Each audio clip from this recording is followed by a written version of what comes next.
Coucou mes mandats, j'espère que vous êtes en pleine forme et que vous passez de bonnes vacances. Mais je sais que comme tout le monde, il arrive pendant les vacances de s'ennuyer. Heureusement, j'ai pour vous la solution. Aujourd'hui, on va faire 5 activités super sympas pour ne pas s'ennuyer pendant les vacances. Vous allez voir, ça y est, je commence déjà à bugger. Vous allez vraiment vous amuser avec ces activités. Il y aura 5 activités totalement différentes, donc il y en aura pour tous les goûts. C'est parti, on commence avec la première activité. On va créer un petit jeu.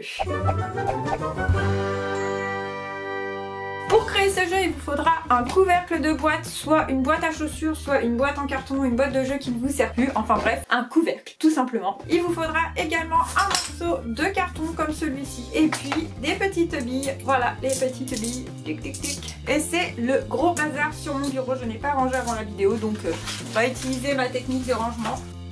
Et voilà, on ne voit plus rien, c'est presque rangé. Donc dans un premier temps, pour réaliser ce jeu, on va marquer en fait la forme de la boîte. La forme de la boîte. Oui, c'est une boîte. Ce n'est pas une boîte, c'est une boîte. La forme de la boîte. Tout simplement en marquant avec un trait de crayon. Et attention magie, la forme de ma boîte apparaît. Ensuite, on va venir découper cette forme à l'intérieur pour qu'elle soit un petit peu plus petite que celle de la boîte puisqu'il va falloir ensuite la mettre à l'intérieur. C'est parti, découpage. Et voilà, il est découpé, il est là, mon beau petit carton qui rentre normalement dans ma boîte. Attention, est-ce que je me suis trompée de dimension? Non, c'est parfait, mais il faut que j'arrive à le ressortir maintenant. Une fois qu'on a découpé ce carton, on va devoir découper des ronds dans lesquels passeront nos petites billes. Donc on va en faire plusieurs sur le chemin et ici on va faire un arc de cercle. Vous allez tout comprendre à la fin, vous allez voir. Donc je vais dessiner mon arc de cercle. Je vais venir couper le long de cet arc de cercle. Et pour découper du carton, évidemment, il faut avoir les doigts musclés. Donc je vous conseille chaque jour de faire 10 petites haltères avec votre ciseau. Non, en fait, faites pas ça, ça fonctionne. Donc, j'ai découpé mon carton ici, présent, il est bien là. On va maintenant faire les petits ronds à l'intérieur. Et non, des petits ronds. Attention la blague. Premier petit rond. Tac, ok. Le but, c'est que la bille, elle doit pouvoir venir se coincer dedans. C'est bon, c'est parfait. C'est un rond pas très rond, mais ça fonctionne. On va en faire plusieurs. Voilà, mes petits ronds sont découpés. Je peux venir placer ici mon carton à l'intérieur et on va venir décorer un petit peu tout ça parce que là c'est vraiment pas beau. On va amener un petit peu de couleur à tout ça, évidemment ce n'est pas obligatoire, c'est facultatif et le premier crayon que je prends ne colore rien du tout. Donc je vais en prendre un autre du coup finalement. Est-ce que celui-ci est opérationnel? Oui, j'ai eu peur, je me suis dit peut-être ils font tous la grève. Voilà, donc j'ai mis un peu de couleur sur ce petit jeu qui était vraiment morose. Au bout ici on écrit perdu, you lose. Et donc le but du jeu, ça y est, il est créé, il est très simple. On va prendre nos billes, on va venir les mettre ici au démarrage. Et il va falloir réussir à mettre le plus de billes dans les trous. Donc 10 billes c'est 10 points. Et puis après voilà, celui qui met le plus de billes a gagné. Je vais tester une première fois, peut-être une deuxième si j'y arrive pas, comme ça je pourrais dire que j'ai marqué plein de points. Et après on va appeler Stéphane, comme ça il va tester et on va voir si il est plus doué que moi. Allez, la dernière, vas-y. Ouais. Donc j'ai donc 8 points, je vais pas recommencer une deuxième fois, je pense que c'est un score pas mal. Mais j'ai un gros doute sur le fait que Stéphane, il arrive à mettre vraiment les 10 billes. Stéphane! Je crois qu'il m'a entendu. Donc Stéphane est en train de faire un déménagement, du coup il est dans un carton. J'ai revêtu mon plus beau costume. Voilà, magnifique. Donc t'es dans le thème, vas-y, il y a plus de carton. Non, ça va aller. T'as compris le jeu? Rien qu'en regardant comme ça. Donc on a toutes ces billes qui sont ici en bas, tu as 10 billes. Ouais. Il faut réussir à mettre... Ah ouais. Bah j'ai compris, en vrai il n'y a pas besoin non plus de d'explications. Par contre là on voit. Et moi j'ai fait 8 points. Ah. Là, il a gagné, il a mis les 10. Donc c'était le premier jeu pour ne pas s'ennuyer pendant les vacances. Et donc t'as perdu, ça me fait 1 point. Voilà, il n'y aura pas d'autres jeux, donc t'as gagné en fait. Ah bah j'ai gagné, voilà. Qu'est-ce que j'ai gagné? Non parce que la dernière fois t'as gagné une robe toi dans l'histoire. Une bille. Je vais repartir avec ma bille. Et voilà, donc notre première activité pour ne pas s'ennuyer pendant les vacances est terminée. Dites-moi en commentaire ce que vous en pensez, si vous l'avez réalisé et combien de points avez-vous réussi à mettre. On va donc passer à la deuxième activité. Et je vous l'ai dit dans cette vidéo, il y en aura pour tous les goûts et pour la deuxième activité, nous allons faire une activité artistique, une activité abstraite. Et pour cela, il va falloir que je me mette dans la peau d'un personnage, d'un Picasso, le pro de la peinture artistique. Ouais, bon. Enfin bref, voilà, je vais changer de style. Attention, c'est parti. Et voilà, c'est moi le nouveau Picasso de la peinture artistique et abstraite. Et nous allons avoir besoin dans ce tuto, c'est un peu large, hein. Ok, c'est la veste de Stéphane. Ok, j'ai l'air ridicule, mais je voulais me mettre dans la peau du personnage. Donc, nous allons avoir besoin d'un petit cadre comme celui-ci, où vous pouvez utiliser encore une fois un morceau de carton peint en blanc. Vous pouvez utiliser une feuille épaisse, ça fonctionne aussi. Vous pouvez utiliser du papier canson, ça fonctionne aussi. On s'adapte avec ce qu'on a et on aura besoin d'un petit rouleau de washi tape. Nous aurons besoin aussi de peinture et d'un pinceau. Pour réaliser cette activité, c'est vraiment très simple. On va venir d'abord avec le washi tape. On va donc ici mettre un petit morceau de washi tape. On va en mettre un peu partout finalement pour créer des cases.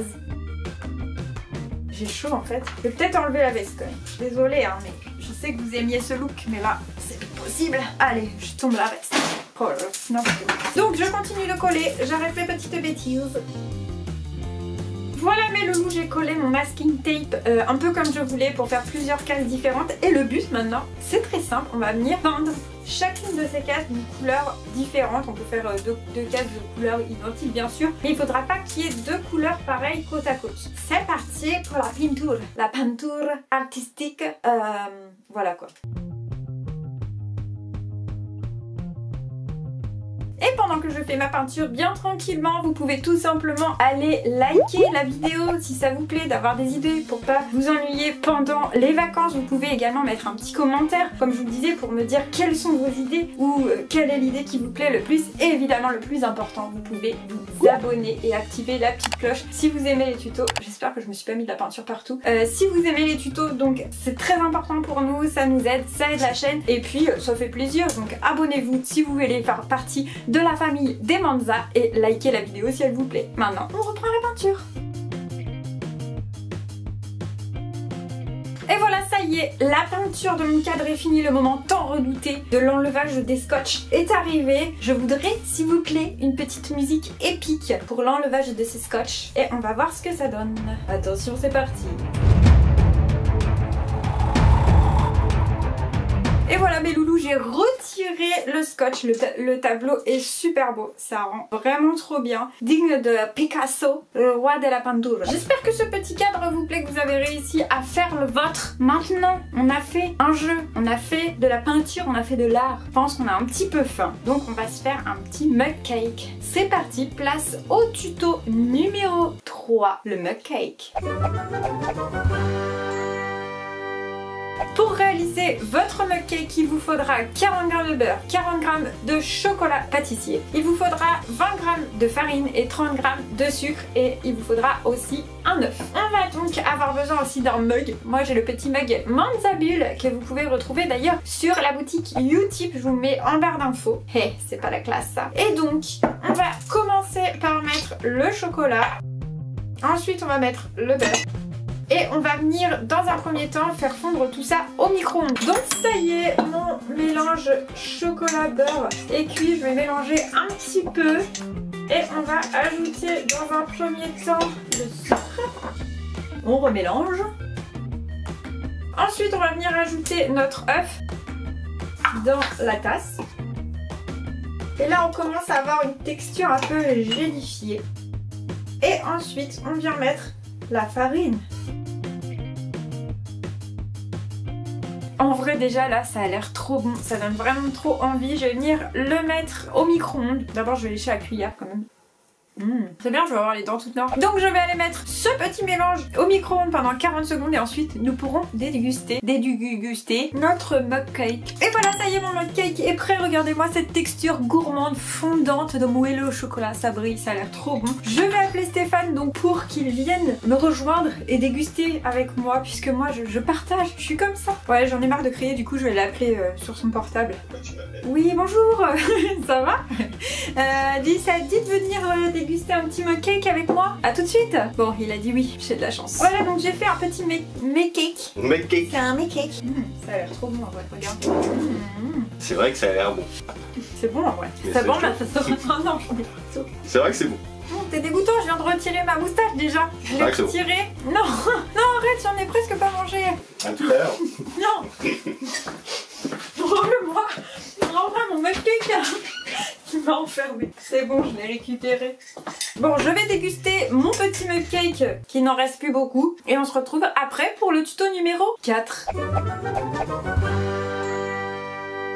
Et voilà, on a bien mangé, on a fait notre petit goûter. Enfin après, vu que Stéphane m'a volé la moitié de mon mug cake, même plus de la moitié. On va maintenant réaliser un petit porte-clés vraiment trop mignon avec de la feutrine. Donc c'est une activité du coup plutôt manuelle. Donc on va d'abord prendre un grand morceau de feutrine, ça sera vraiment la couleur principale. On va faire une chouette en feutrine. Donc la forme principale qui sera dans mon plus grand morceau. Et on va d'abord dessiner, on va découper tout simplement. Donc on va faire un premier trait ici qui fera la anse dans laquelle on pourra mettre l'anneau de porte-clés. Voilà, il faudra aussi un anneau de porte-clés. Tac, voilà. De chaque côté, on va partir un petit peu. Tac, et on va faire les petites oreilles de notre chouette. Tac, on va faire la même chose de l'autre côté, une petite oreille. On va venir redescendre de chaque côté à peu près de la même manière et fermer en faisant un rond. Voilà, on va venir découper tout ça. C'est important que votre feutrine elle soit bien pliée en deux. Voilà, donc on obtient la forme de base de la chouette qui est pliée en deux. On pourra passer l'anneau ici. On va venir mettre de la colle donc partout tout autour, sauf au niveau du petit cercle. Si vous voulez que votre chouette soit un peu rembourrée, vous pouvez mettre à l'intérieur du coton ou de la ouate. Voilà, et comme je vous disais, au centre là, vous pouvez mettre un petit peu de coton ou de ouate si vous voulez que votre chouette soit un peu plus gonflée, on va dire. Moi, je vais la faire plate. Voilà, on a la forme de base de la chouette. Maintenant, on va venir lui faire des yeux et un petit bec. Donc, pour les yeux, c'est très simple. Je vais découper des petits ronds dans la feutrine blanche.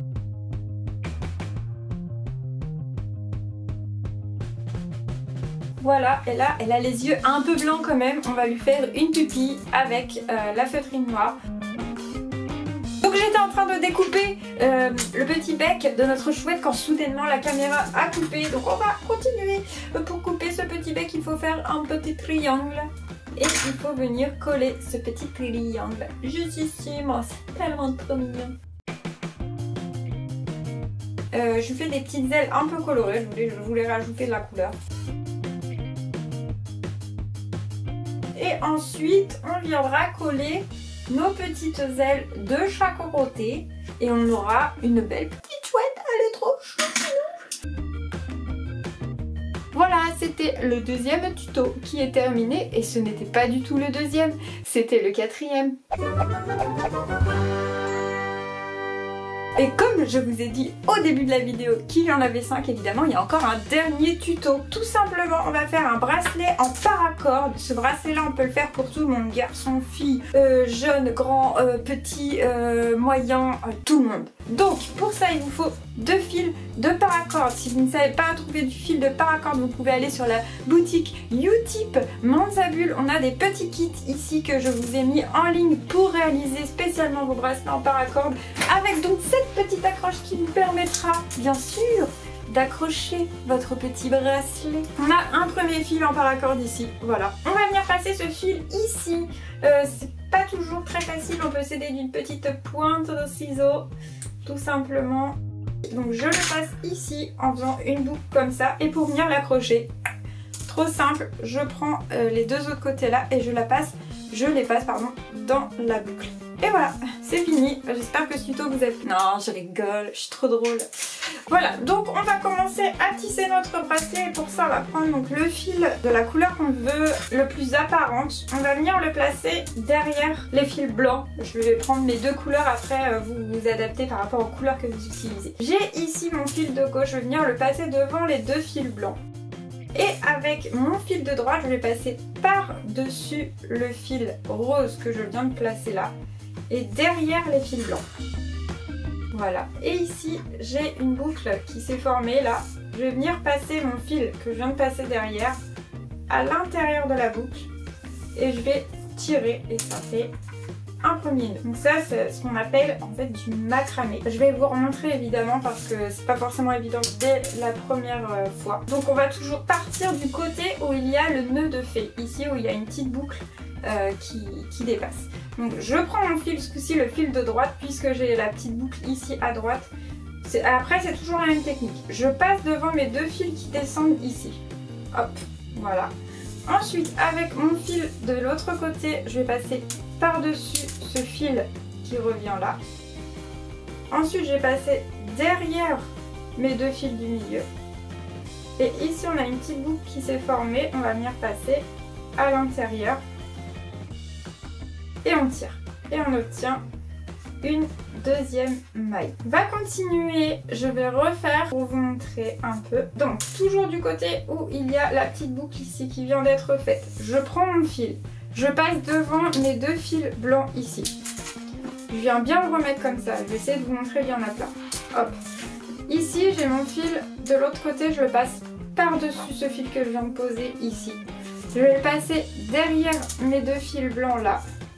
Et là j'ai une boucle qui apparaît, je le passe à l'intérieur. Je pense qu'en faisant à plat comme ça pour commencer c'est beaucoup plus simple et après vous allez pouvoir prendre la technique. Je vous remontre encore une fois évidemment, je vais pas vous laisser comme ça et puis après je vais le faire en entier et on se retrouvera à la fin pour fermer et pour voir un petit peu ce que ça donne sur mon joli poignet. Ouais, je sais, je me la pète. Donc ici, je prends mon fil ici qui se trouve du côté de la boucle là qui est sur l'avant.